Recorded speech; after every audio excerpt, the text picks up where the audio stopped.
बच्चों वास्ते कमाली का कारोबार है को नहीं है, परेशान है किराएदार बंदे। एक टाइम रोटी खा ली दी है, दूसरे टाइम अल्लाह वारस आ।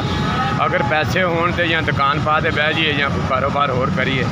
ऐप चुक चुक के मजदूर है, शाम को पट्ठे ही दुख पेंदे।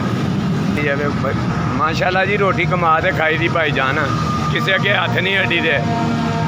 घर के हालात इदा ही है, सारे के सामने किराएदार बंदे हैं, बहुत परेशान रहने हैं। अल्लाह पाक रोटी दे देंदा, खा लेने। गैरतमंद आ गए, बेगैरत नहीं आ गए।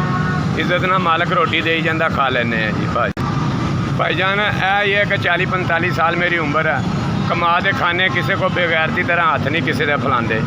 मंगना जोड़ा जुर्म आ, अल्लाह पाक को मंगते हैं, शुक्र है उस मालक की ज़ात का रोटी दे ही जाता।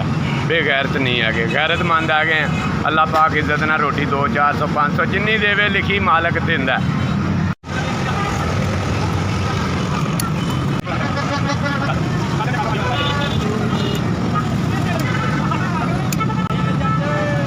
भाई ने दुआवां देनियां जे, भाई ने दुआवां देनियां जे, भाईजान भाई ने दुआवां देनियां, भाई ने दुआवां देनियां। सादा भाईजान बिस्मिल्लाह।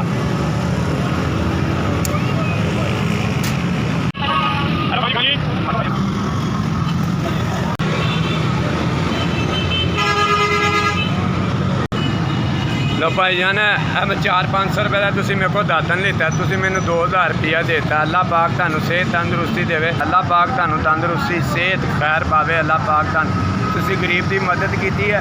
अज तो 14 अगस्त, मेरी तो आस भी नहीं सी कि भी रोटी मैं बच्चों की कमा लवां। अल्लाह पाक ने तुहानू फरिश्ता भेजा, तो ना कभी इन्नी मेहनत हुई है 2000 की। अल्लाह पाक तुहानू झोलियाँ भर भर देवे, तुसीं ते मेरी गरीब की मदद की भाजी। अल्लाह पाक तुहाडी जो मेरे को समान लिया, मैं बड़ा खुश हाँ इस गल से कि भी अज तक इन्ना कभी गाहक आया नहीं मेरे को 500 रुपये का, कि जो मालक ने मैंने 2000 रुपया भेज दिता। अल्लाह पाक ने फरिश्ता भेजा भाजी। अल्लाह तुहाडी खैर जी, मैं तुहानू जरूर मार